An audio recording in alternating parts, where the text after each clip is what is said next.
Welcome inside Appalachia. I'm Mason Adams. This week, a new book looks into the toxic legacy of a huge industrial disaster in Tennessee.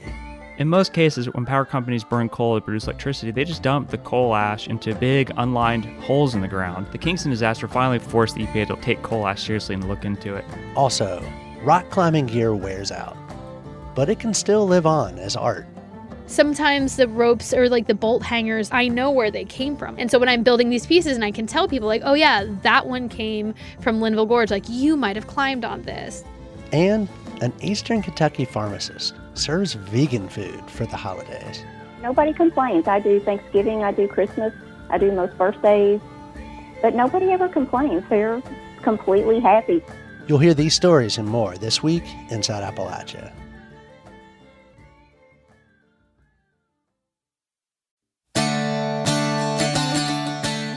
Welcome inside Appalachia. I'm Mason Adams. Just before Christmas 2008, Appalachia became the site of the largest industrial spill in U.S. history. A dam holding back coal ash at the Tennessee Valley Authority's Kingston fossil plant ruptured.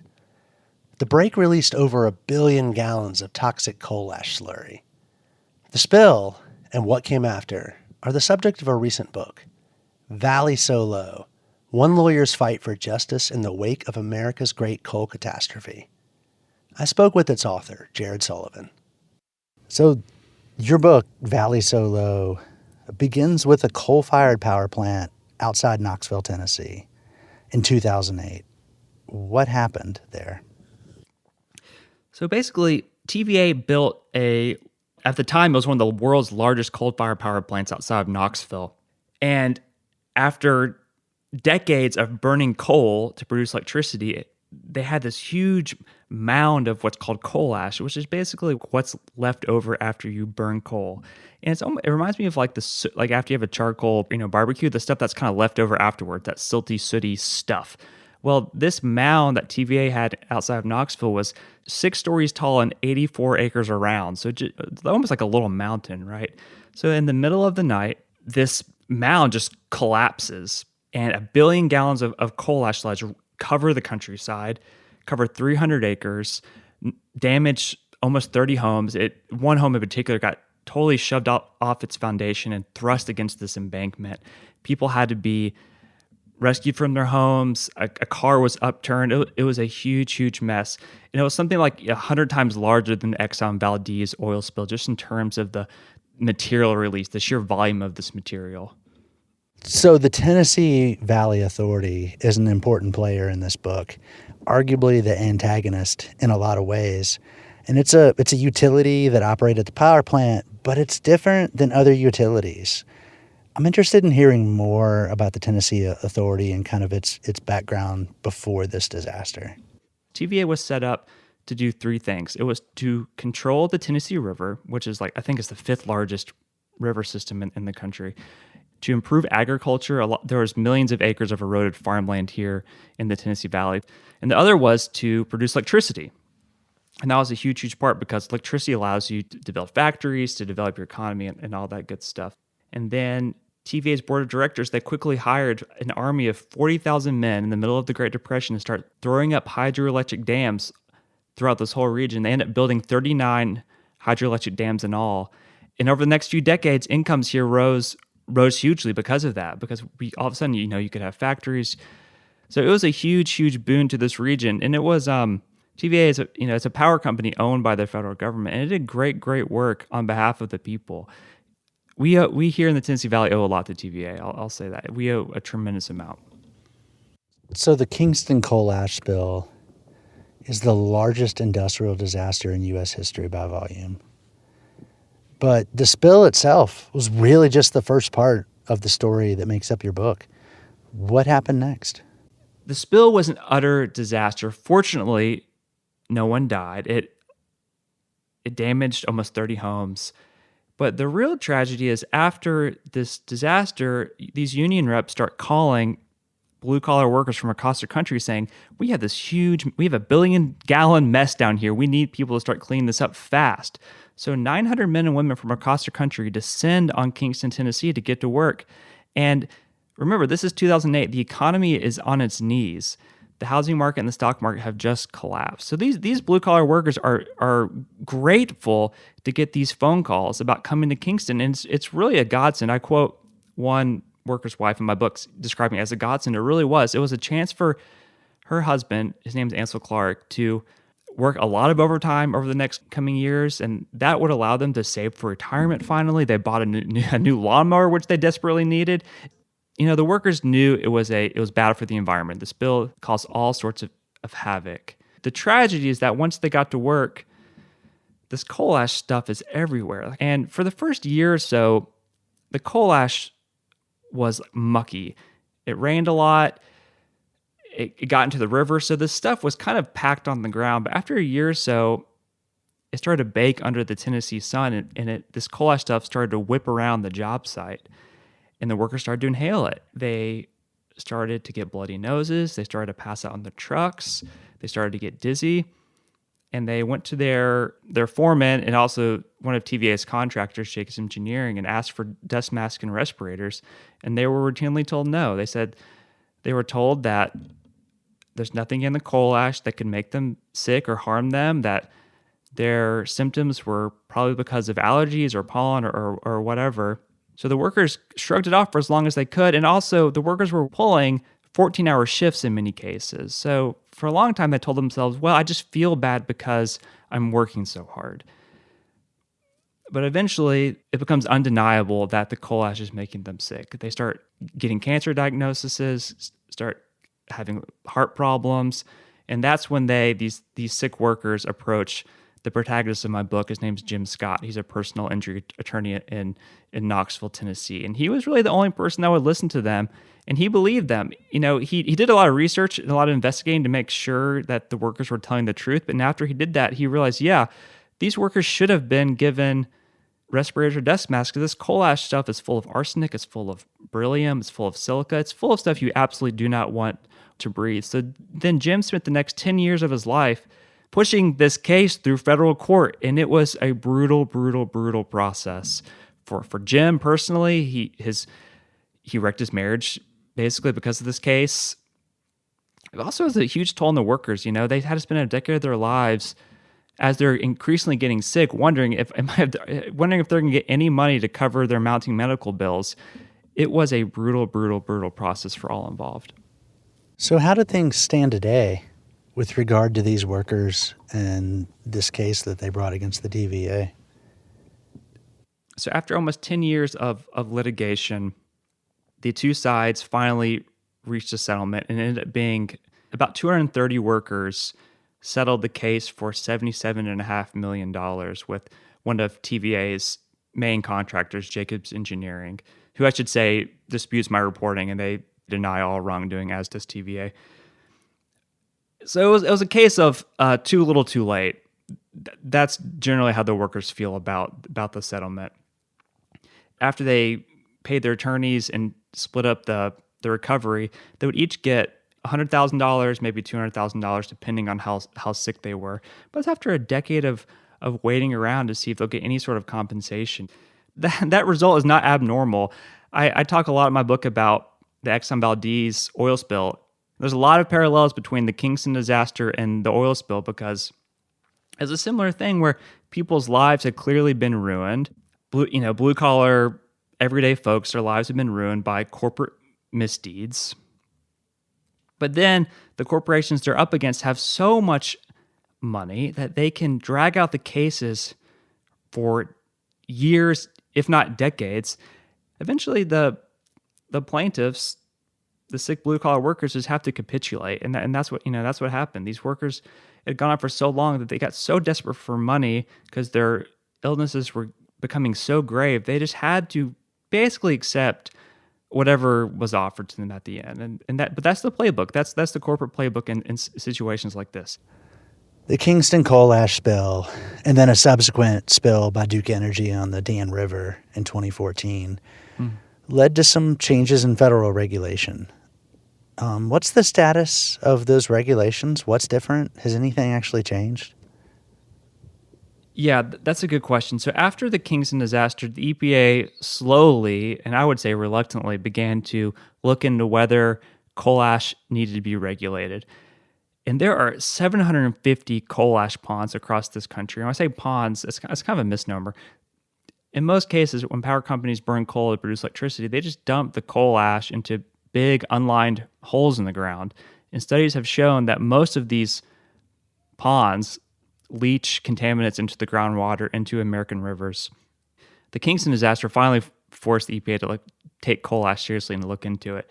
So at first they made what's called active coal ash ponds that were currently receiving coal ash from power plants to monitor those sites for contamination, to clean it up if they needed to. So that was in 2015. Well, jump ahead to 2023, the EPA finally cracked down on what are called legacy coal ash ponds. And those were coal ash ponds that were no longer receiving new coal ash shipments from power plants, but they were still in many cases contaminating groundwater.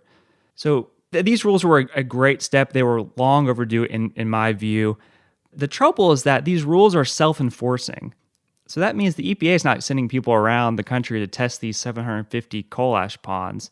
It's up to the power companies to monitor their own ponds and to report if there's been contamination and to clean up those sites. Well, you could read my book and decide for yourself whether you trust power companies to be honest about the contamination at their coal ash ponds. I, for one, would prefer if the EPA would test these sites independently and not rely on power companies to do it. So I understand the Tennessee Valley Authority has slated the Kingston coal plant for shuttering. Can you give us an update on what's going on at the plant these days? Basically, ever since the Kingston disaster in 2008, TVA has very gradually begun to phase out its 11 coal-fired power plants. I believe it has 3 active now. And at most of those sites where there used to be a coal-fired power plant, they are building new gas-powered power plants. Many would argue that TVA should be investing more in nuclear and other low or no carbon energy sources, and I'm in that camp. And the gas plants, they have about half the emissions rate as a coal-fired power plant, so it obviously is better, but the TVA is still going to be a huge polluter once all these new gas plants are up and running. TVA is a big deal. I think people have written it off and don't pay attention to it, but I'm rooting for TVA. I want TVA to be great. We need TVA to be great, and I believe with the right reforms, with more oversight, it could be great again, and we really, really, really need it to be. That was Tennessee author Jared Sullivan. His book is Valley So Low: One Lawyer's Fight for Justice in the Wake of America's Great Coal Catastrophe. Coming up, the right gear can save a climber's life. But what happens when it's worn out and can no longer be used? You're inside Appalachia. I'm Mason Adams.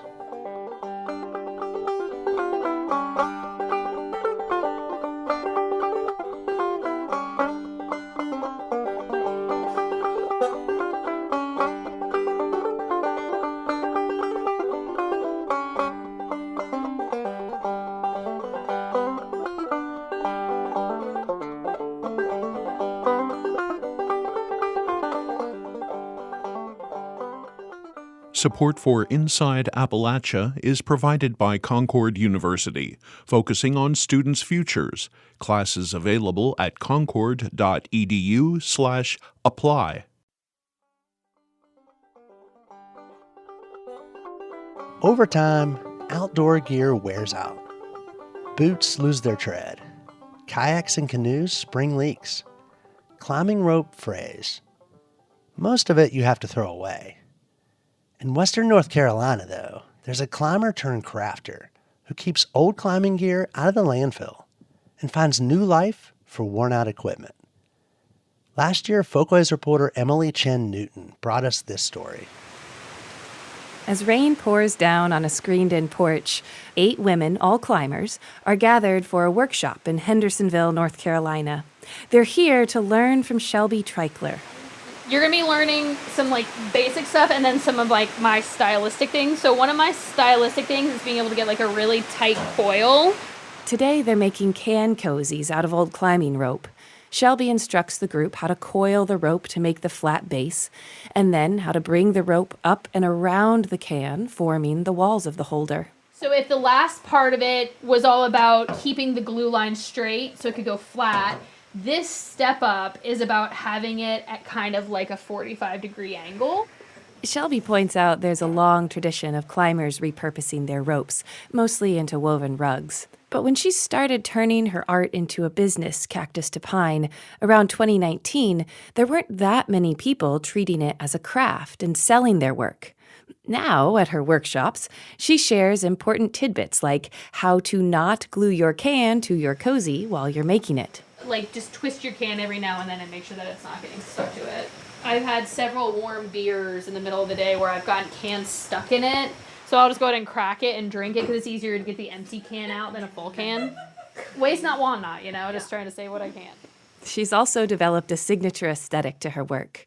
The pieces that she does with coiled rope seem to have no beginning and no end, the rope mysteriously folding in on itself. Other pieces require her to delicately remove the inner core from the sheath of the rope. She then dyes it to make colorful wall hangings, and she does all of this in a 12 by 6 foot trailer on a 5-acre plot north of Asheville. It's a small space, so we got to maneuver some things. The trailer has wood paneling inside, and as Shelby says, it kind of feels like the hull of a ship. Her grandfather's workbench is the centerpiece here. Surrounded by climbing ropes, spools of thread, and various tools, it has strong metal legs and a wooden top. Like old grain wood, you can tell that the grain is really tight on it. And then it's just covered in dings and scrapes and burns and pieces of tape from where my grandfather worked on it. And my dad remembers sitting at it when he was a kid, and now I'm putting my own dings into it. She started working with climbing ropes after seeing old ones being thrown away at the gym where she climbed. She then picked up weaving and knot tying skills from climbing and nautical books, and YouTube, she says. But her connection to the materials and the craft comes from her mother and grandmother, who worked in a tuxedo shop. In high school, my sister and I would get to work during prom season. We would go work in the tuxedo shop that she worked at. She was like a part-time seamstress there because they would have so many tuxes coming in and out for all the high school proms. My sister and I would get hired, and they would just like slip us some cash to break down the tuxes as they were coming back in after prom. And we also, anything we found in the pockets we got to keep, which was always really exciting. Shelby treats all of the found and donated materials she works with now with great care, throwing nothing away. She makes another version of can holder that uses flattened rope instead of coiled. After removing the inner core, she flattens short scraps of rope, essentially turning them into fabric pieces, and then sews them together. So now 2 pieces become 1, and then 3 pieces become 1, and then eventually they all just become 1 can sleeve. Her wall hangings are made from the rope's white inner core. She dyes the core strands various colors, then glues them onto a wooden backing to create her designs, flowers, fruits, and vegetables. This way, she's truly upcycling the whole rope. There we go. But for Shelby, it's not only about saving the rope from the landfill, it's also about saving the stories. Whenever she can, she makes sure whoever buys her products knows where they've come from, especially when she's upcycling climbing hardware called bolt hangers that are actually drilled into the rock at specific locations. Sometimes the ropes or like the bolt hangers, I know where they came from. I know they came out of Linville Gorge. I know they came from Cottonwood Canyon. And so when I'm building these pieces and I can tell people like, oh yeah, that one came from Linville Gorge. Like you might have climbed on this. And sometimes the stories carried by the ropes and hardware are heavier than just a casual day of climbing. More recently, I had a person contact me that had lost their spouse and asked if I would make an urn cover for them. And, I'm going to get emotional. That one was like kind of hard. And I was so incredibly honored. They sent me some ropes that they had climbed on together. And I asked if they wanted any input on what it would look like. And they said they just loved my work and they just wanted me to do whatever. So that one was, it's just like it's so much bigger than just climbing rope. Like, this is what people spend all of their free time and energy doing. It's not just a sport. Like, for a lot of us, it's like a lifestyle. Even though I don't climb as much as I used to, I still will always consider myself a climber. Because her work is well known in the climbing community, when a young climber named Annabelle McClure was killed in a car accident several years ago, one of her friends brought Annabelle's ropes to Shelby. When Annabelle climbed and you watched her, she just looked like a dancer on the rock. It would often just stop people in their tracks if they were like walking by. Like, she was just the climber that you would just want to watch climbing because it was just so beautiful. This is Andrea Hassler. She and Annabelle were close climbing partners, and with the type of climbing they were doing, multi-day trips on big, difficult stone, that relationship is a tight bond.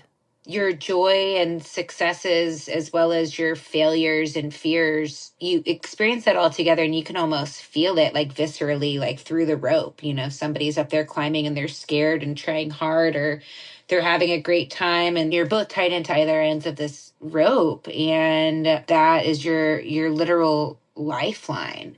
So even though Annabelle's family distributed some of her gear to friends, it just never felt right to Andrea to climb on her ropes. And after Andrea explained the ropes might not be safe as they got older, Annabelle's mother, Dana, made up her mind. You know, Dana is a very strong-willed, smart, and decisive person. She goes, okay, that's it. We're not climbing on these ropes. I've made the decision. With Dana's permission, Andrea reached out to Shelby to make some pieces for the family out of her rope, and also a batch of can cozies with neck straps for her friends. They call them cruisies. So I pretty much designed this product with her in mind. And the fact that Shelby is based in North Carolina made the whole project feel like a homecoming. See, Annabelle has family roots there, and when she and Andrea traveled to the state, Andrea says you could just tell that Annabelle felt at home. It was unlike any other place that we had been to whenever we came to North Carolina. It was just very obvious that she had this really deep connection, like all of those stories from her childhood that her parents would tell. And this one was a little different because it wasn't just connection to the climbing. It was like connection to the place. And I could see it. She was just deeply connected to it. Very like a coming home. So Andrea picked up Annabelle's rope in Colorado, where her parents now live, and drove it across country to North Carolina. And I met up with Shelby in North Carolina in the Linville Gorge, and we went and climbed with Annabelle's rope, and then Shelby hiked the rope out. The items Shelby made from that rope, now scattered across the country, are part of how Annabelle lives on. Each piece of rope core and thread are put to use, which is exactly what she would have wanted, Andrea says. Here she is, reading from Annabelle's obituary. Even after her time on this earth has passed, Annabelle is still giving by being a tissue donor. Her legacy now includes helping someone else see, have a heartbeat, feel the sun, or take a walk. Please go for a walk, hike, ride, or climb, and keep sending it to remember our Annabelle. Andrea does climb and hike in Annabelle's honor, and often with her can cruisie around her neck. And so if I'm like sitting around a fire drinking beer, it's like with her rope. It's like she would just love that. She would just love that. It's like a little piece of her that gets to live on in another way and still feel connected to her and still feel her there, like we're tied in. Back in Shelby's workshop on wheels, sitting in front of her grandfather's workbench, she says she's honored to be the caretaker of these objects and their stories. I mean, I'm surrounded by things from loved ones that aren't here anymore. And for me, it's like the best way to honor them is to keep using their stuff. So getting to work on these pieces is always such an honor. And of course, there's going to be some heavier stories. But through Shelby's art, those heavy stories are woven into new stories that live on. For Inside Appalachia, I'm Emily Chen Newton. That story is part of our Folkways reporting project, which covers arts and culture in our region. Emily had help with it from fellow Folkways reporter Rebecca Williams. To see photos inside the Cactus to Pine workshop trailer, visit our website, wvpublic.org. Desert sky, dream beneath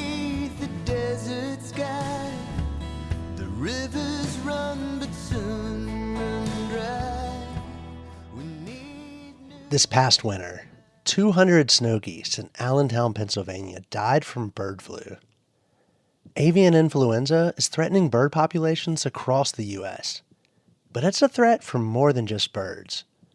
Bird flu can affect scavenging species like foxes and raccoons, which are susceptible to infection and increasingly dying from the disease. Justin Brown is a Pennsylvania State University professor and veterinarian. The Allegheny Front's Kara Holsopple spoke with Brown to learn more about how bird flu is affecting wildlife. I asked Brown why bird flu seems to be so pervasive right now. One of the things about flu that's a constant is that it's always going to change. It's an RNA virus, which are more prone to mutations, so it's always mutating, which generally leads to more relatively small changes in the virus. And then because the virus genome or genetic material has little individual segments, it allows the virus to what we call reassort. So if two influenza viruses infect the same host, they can mix and match those genetic segments and create a completely new hybrid virus. Certainly the strain we're dealing with now is unique, both genetically and biologically. One of the other things that makes this strain a lot different than, say, 2014-15 is it appears to have a much higher involvement of wild birds. We're seeing it's been much longer duration, and it's much more widespread. We've all seen news articles about infected poultry flocks that have to be euthanized.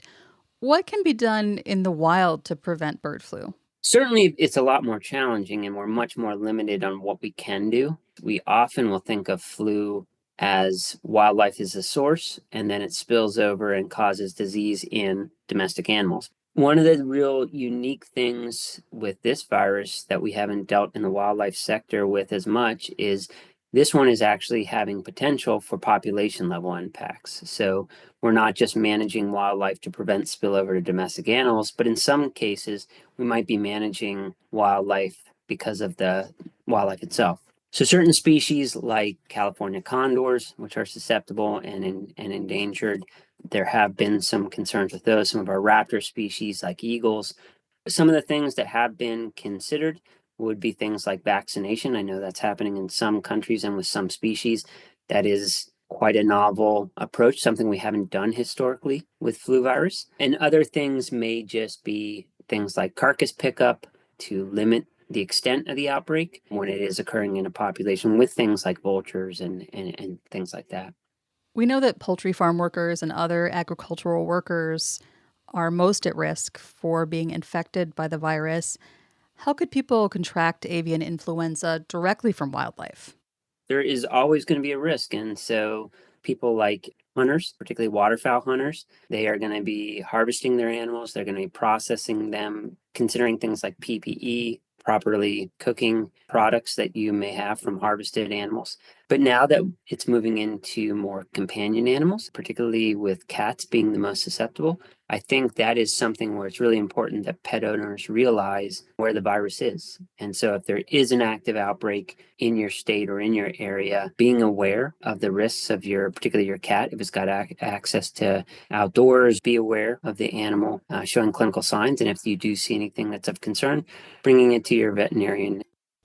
Researchers at Mammoth Cave National Park have kept close track of bat populations for decades.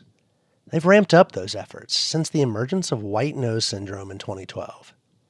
One species has defied the odds, putting up a fight against the fungal disease. WKU Public Radio reporter Derek Parham brings us the story. At a remote site in Mammoth Cave National Park, around a 40-minute drive from the busy visitor center, biologists with the Cumberland Piedmont Network are searching for a rare species of bat that could hold the secret to warding off the notorious white nose syndrome. All right, I'll follow you. Rafinesque's big-eared bats are one of very few species that have shown an immunity to the fungal disease that has decimated bat species globally. They're rare throughout most of the U.S. and endangered in some states. But at Mammoth Cave, researcher Rick Toomey says their population has thrived. If you're driving home on Park and the sun's starting to go down, you may see bats flying along the road. Those are almost always Rafinesque's big browns and reds. Normally, white nose pulls bats out of hibernation and forces them to use vital fat reserves, leading to starvation and death. while spores of the fungus that caused the disease have been found on the fur and wings of Raffinesques. Researchers still don't know why the disease hasn't impacted them in the same way it has for the once common northern long-eared bat. That's one of 4 species that have really been hit the hardest on this park by white nose syndrome. And that's the one that's been hit the worst. It's like 99% decline. Steve Thomas is a biologist with the Cumberland Piedmont Network. He's been leading bat research across the country for over 30 years and says the northern long-eared bat and the little brown bats are 2 species that have been hit hardest at Mammoth Cave, with the little brown seeing more than a 95% decline. I remember one cave in the park, we used to see between 500 and 700 of them, and now it's down to 6. That's the last time I counted there. That's just 6 individual bats left after the colony was struck by an outbreak of white nose syndrome. To find out the secret of the Raffinesque's immunity, the researchers have split their population counts into 2 groups. We have caves that Raffinesque big-eared bats hibernate in, and then we have a whole separate set of caves that what we call Myotis hibernate in. Myotis caves house bats that have seen drastic population declines from white nose syndrome. Researchers check those caves during even years and non-Myotis caves in odd years. Once we're inside the cave, conversation is hushed to avoid disturbing the sleeping bats. There's a couple different species, because we've got big brown bats over there, big brown bats over there. But these are all Raffinesque bigger bats. So you can see some of the ears sticking out. Clusters of Raffinesques huddled together on the ceiling and walls of the hidden cave, staying dry together despite the damp environment. To get a rough count, Steve uses a click counter and takes a photo of each cluster to get a more accurate count later on. Inside the cave, researchers found just over 200 of the immune bats cuddled together, sleeping peacefully. Their bodies are around 3 inches long, and from tip to tip, their wingspan is around 10 inches. Most of them have their ears curled back, but several of them have at least one ear sticking out. Just inches from where the bats sleep, a small device hangs, collecting the changing temperature and humidity over 2 years. Steve says that information is essential to knowing the bats' preferred environments. Let's say they decline. We don't know necessarily why they're declining or the numbers are going down, but one reason could be that there's been a change in the environment in the cave. This year's count shows the Raffinesque population has remained steady at Mammoth Cave. With that knowledge and ongoing research, biologists are one step closer to bringing other species back from the brink. I'm Derek Parham in Bowling Green.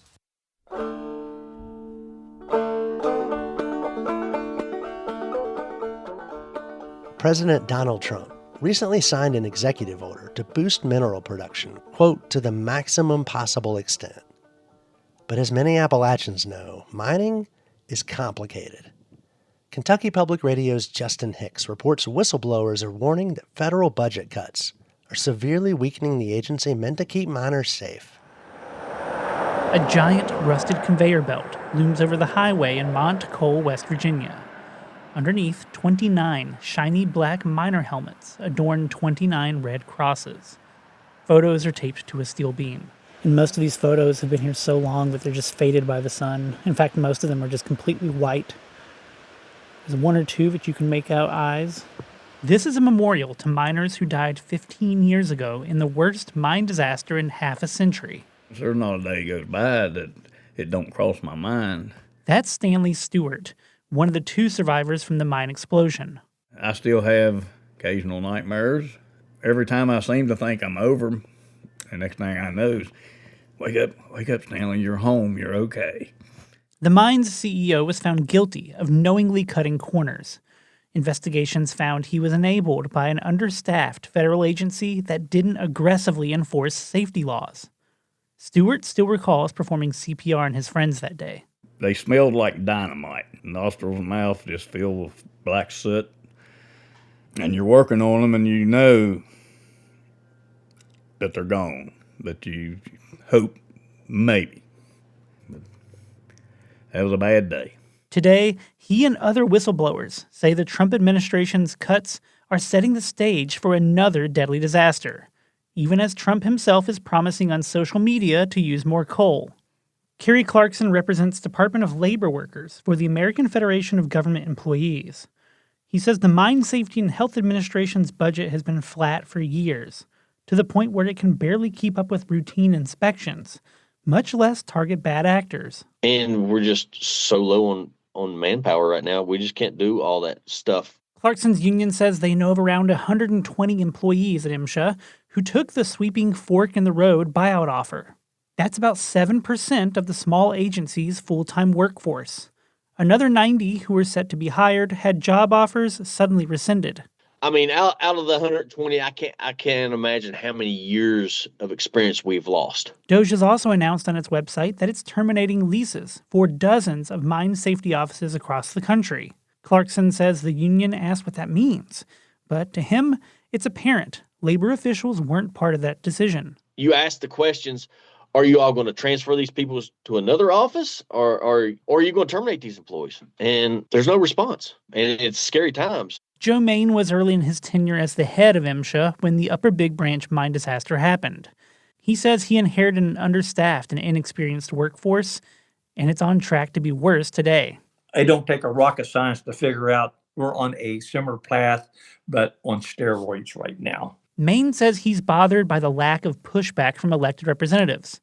Some of them, the very same people who grilled him in hearings after the disaster at the Upper Big Branch mine. The silence is just scary, that they're not just asking questions, poking what the heck's going on here on behalf of the miners and their families. The number of coal jobs has increased in recent years. While it's still nowhere near as high as it was a decade ago, more workers mean more people to protect.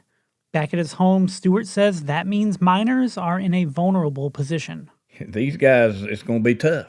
It's going to be real tough. And I'll tell you right now, I wouldn't want to be in a coal mine. And it's not just coal mines. MSHA regulates everything from gravel to lithium, which go into products people use every day. In Montclair, West Virginia, I'm Justin Hicks. Grocery costs have spiked due to inflation and supply chain disruptions. They rose again in 2024. And now, advocates worry cuts to food benefits by Congress could strain food banks. WMRA's Aisha Pirgo reports. Les Sinclair is the Blue Ridge Area Food Bank's Communications and PR Manager. He says the upcoming federal farm bill, which includes many nutrition programs, is where such cuts would probably take place. The Farm Bill governs programs related to food and agricultural programs. The most recent one, the 2018 Farm Bill, has been extended through the end of September. But the House Agriculture Committee has been directed by Republican leadership to cut food aid programs by at least $230 billion through 2034. Those cuts would come largely or entirely from the Supplemental Nutrition Assistance Program, or SNAP. Sinclair says the Farm Bill benefits not just farmers, but also people who are food insecure. Potential cuts to SNAP could have a dramatic impact on hunger relief organizations such as the Blue Ridge Area Food Bank, which serves a large portion of Virginia. Sinclair says that's because SNAP provides 9 meals for every 1 meal that the food bank network provides. He says that even a 10% cut in SNAP programs could double the demand on the food banking network. And Sinclair says they're already seeing increased demand, more than 170,000 people every month on average. That's an increase of more than 10% in average monthly visits since WMRA spoke with Sinclair last August. So if you couple that with just even a 10% cut in SNAP, that could really, really make the hunger relief system unmanageable or untenable. I mean, that's just something we couldn't manage for very long. There are other programs that are part of the Farm Bill. The Emergency Food Assistance Program, also known as TFAP, is one of them. TFAP provides emergency food assistance to the states to help them supplement the diets of those in need through local food banks such as BRAFB. So that's free food. And the alternative then is that we purchase food. We're already purchasing more of that.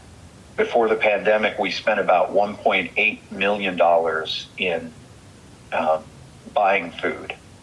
And most current fiscal year, we spent over $5 million buying food. So you can see the growth trajectory there on spending money for food. Additionally, food costs more, and that's a hindrance as well. And so those sorts of programs, if we had to eliminate or reduce the amount of free food while the demand is increasing, it's just a terrible time to do that. Funding to help food banks in distributing TFAP food was cut by about 13% in the last year, and it could be cut more in this year's budget. Jane Colony Mills is the executive director of Loaves and Fishes Food Pantry in Charlottesville. It's a distribution partner of the Blue Ridge Area Food Bank. She says USDA aid paid for nearly a third of the food they gave out last year. Mills also says they don't know if rising grocery prices will impact whether the pantry will keep getting help from local grocery stores. She says that if it costs more for the stores to buy food, they will likely try to sell it first before donating it to the pantry. Sinclair predicts that food banks will receive less in donations in the future. That's one of the reasons the Blue Ridge Area Food Bank is spending more money on food now. He points to increased efficiency in the grocery industry as a factor. What we're seeing is less waste with the food, with the grocery industry. They're using machine learning and artificial intelligence to figure out what they need to sell when. So the stuff that they would have in an overabundance and they might want to move off the shelf, it's becoming less and less over time. He also points out that regardless of the political situation, the demand on the hunger relief system continues to increase. And that's really important for people to understand, because even though it seems like the economy is getting better, for many, many people and more people, it seems like that it is not. And that's a real challenge, because it's a bit of a dichotomy. What we're seeing on our end in the Blue Ridge Area Food Bank Network is that demand is increasing. Sinclair also emphasizes that the organization will do its best to make sure that people have enough to eat, but their promise comes with the warning that cuts to government programs would really impact the availability of healthy food for those in need. When you think of Appalachian cooking, what comes to mind? For a lot of folks, it's savory comfort foods, like biscuits with sausage gravy, crispy fried chicken, and mashed potatoes loaded with butter.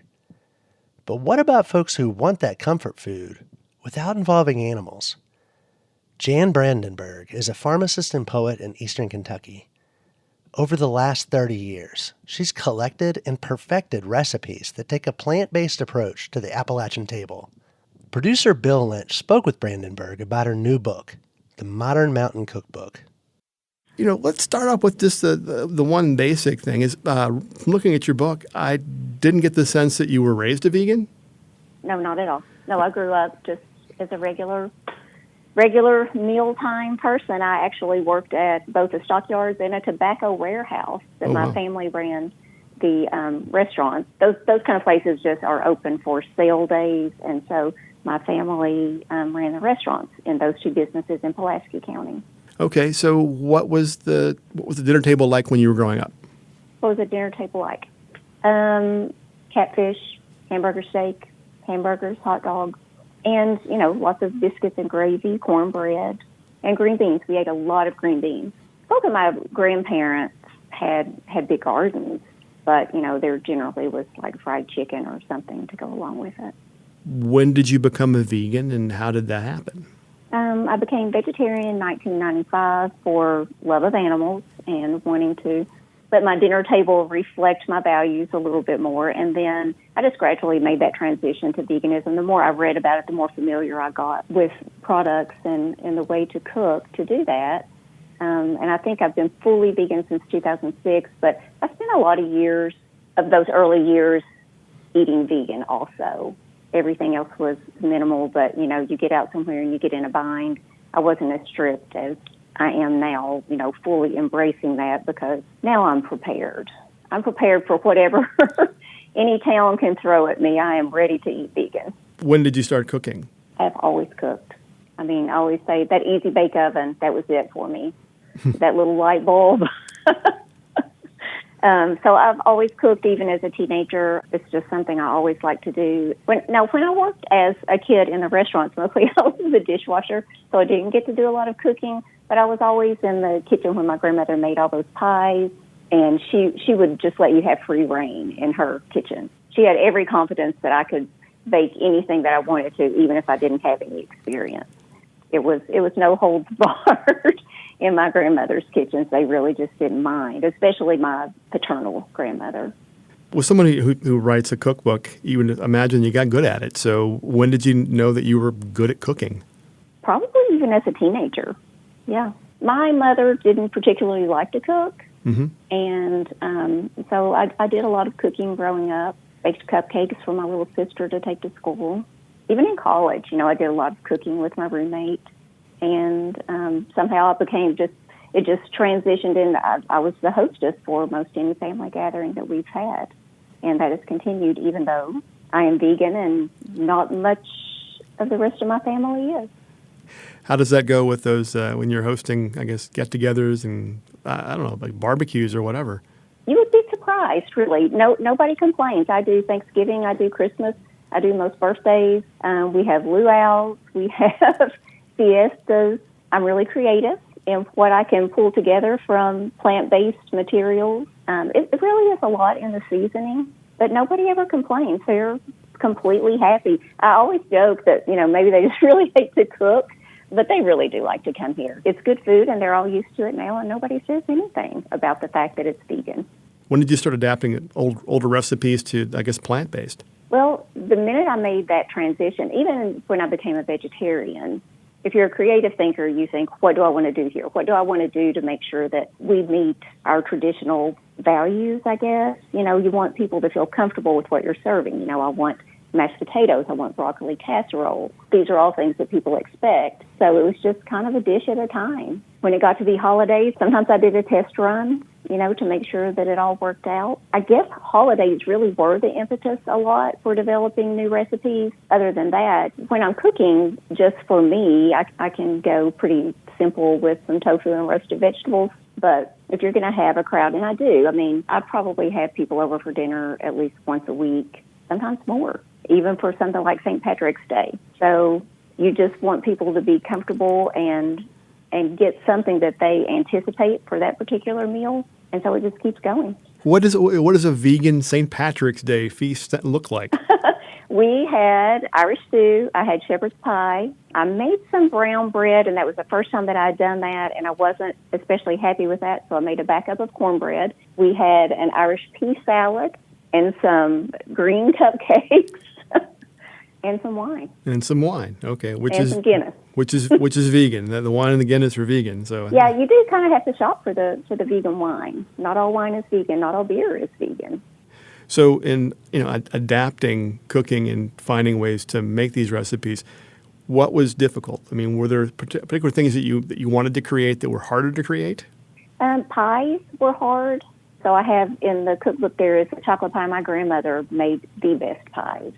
She turned out 10 pies every Saturday morning to take to our restaurant, and they were beautiful, big fluffy meringues. Mm-hmm. Now we have aquafaba.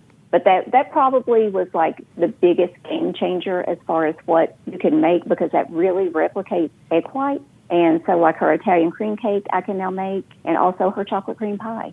But those were two of the more difficult recipes in the book to substitute. When you started writing this cookbook, did you have like a ton of recipes built up? Did you have like a core recipe that kind of everything kind of built around? Yeah, where does somebody start with a cookbook?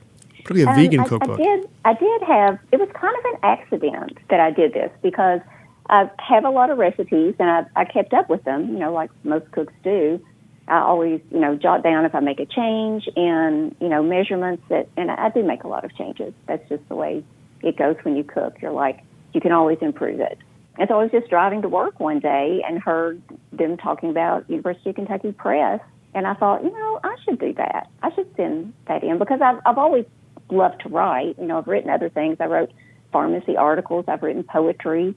I wrote an article for a mothering magazine once. And so writing's been part of my everyday life. But this was fun because when I sat down and started to do it, I thought, there are a lot of stories that actually go with the recipes. So every recipe kind of does have a little background story to it. In the entire book, and it's a meaty book, excuse the phrase, a meaty book as far as recipes. There's a lot of stuff in here. Do you have a favorite recipe in here? I think probably the rosemary bread. It just has the best scent. It makes your home smell so good. It's just a really warm, comforting recipe. If I had to pick one, I would say that's the one that I would pick. kind of on the opposite spectrum of questions here. Is there a recipe that got away? A recipe that couldn't go in the book for some reason, or maybe wasn't ready for prime time? I have more recipes, but I can't think of anyone. I never gave up on one. Broccoli casserole was really, really difficult. Hash brown casserole was pretty difficult because you have to recreate those condensed soups that people cook with, and you have to use that as a starting point. So those were hard, but I didn't ever give up. There's nothing that I really wanted in there that I didn't finally say, okay, it's ready to go. But that's kind of a personality trait. I really have trouble giving up on anything. So you've been a vegan for almost 20 years, right? 2006? Right. Mm-hmm. Is it easier to be vegan now than it was 20 years ago?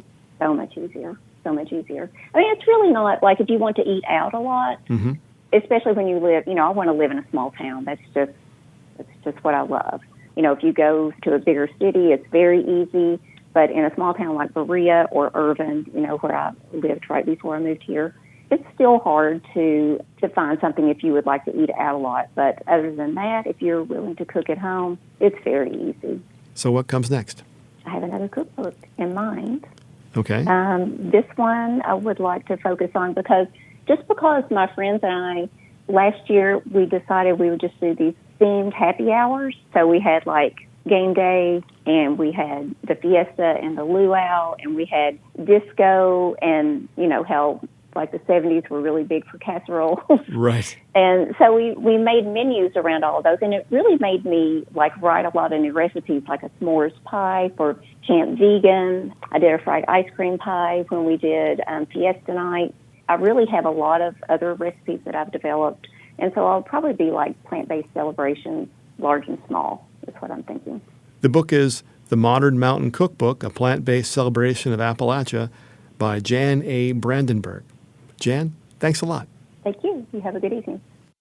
The Modern Mountain Cookbook is available from University Press of Kentucky.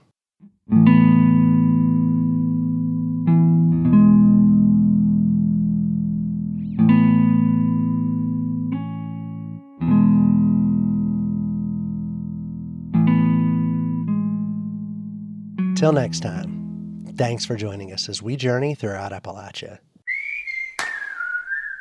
Our theme music is by Matt Jackford. Other music this week was provided by Eric Vincent Huey, Larry Rader, Jeff Ellis, Tim Bing, and Blue Dot Sessions. Bill Lynch is our producer. Abby Neff is our associate producer. Our executive producer is Eric Douglas. Kelly Libby is our editor. Our audio mixer is Patrick Stevens. We had help this week from Folkways editor Jennifer Gorin. You can find us on Instagram @InAppalachia. You can also send us an email to insideappalachia@wvpublic.org. Visit wvpublic.org/InsideAppalachia to subscribe or stream all of our stories. Or look for Inside Appalachia on your favorite podcast app. Inside Appalachia is a production of West Virginia Public Broadcasting. Support for Inside Appalachia is provided by Concord University, educating the people of our region and beyond for more than 150 years. More information at concord.edu.